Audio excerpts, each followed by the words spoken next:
Break તો બોટાદના ગઢડા શહેર કોંગ્રેસ પ્રમુખે ગીત ગાય અનોખી રીતે વિરોધ કર્યો છે। કોંગ્રેસ પ્રમુખ કિશોરભાઈ વેલાણી અને કાર્યકરોએ શહેરના કોઠીવાડી વિસ્તારની મુલાકાત લીધી। તે સમયે ગીત ગાય અને વિરોધ કર્યો હતો। ત્યારે આ વિસ્તારમાં છેલ્લા કેટલાક દિવસોથી ડ્રેનેજના પાણીને લઈને લોકો પરેશાન છે અને તેથી ગીત ગાય વિરોધ કરાયો છે। ગઢડા શહેર પ્રમુખ કોંગ્રેસે વિરોધ કર્યો છે।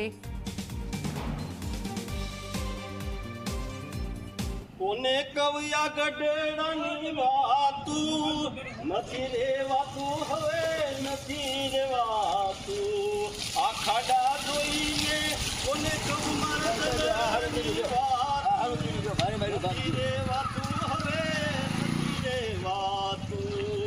નથી રેવાતું હવે નથી રેવાતું। रत के समंदर में मैं कभी खो ही नहीं सकता, मैं एक किसी रंग का ही हो ही नहीं सकता। अंदाज मेरा मस्त मलिंगा ही रहेगा, गुम्बद पे मेरे सदा तिरंगा ही रहेगा। रत के आवड़ा मोटा खाડા છે પણ આ તંત્રને આ ખાડા દેખાતા નથી અને ઘોર નિંદ્રાની અંદર સૂતા હોય એવું એમને લાગી રહ્યું છે। ત્યારે ગઢડાના જે અધિકારીઓ દાઢી સાંભળીના લોકો જે છે એ ખરેખર એને એકવાર અહીંયા આવી અને આંટો મારે અને આ ખાડા જોવે કે ખરેખર આ કેવડા ખાડા છે, આથી વાહન કઈ રીતે ચલાવવું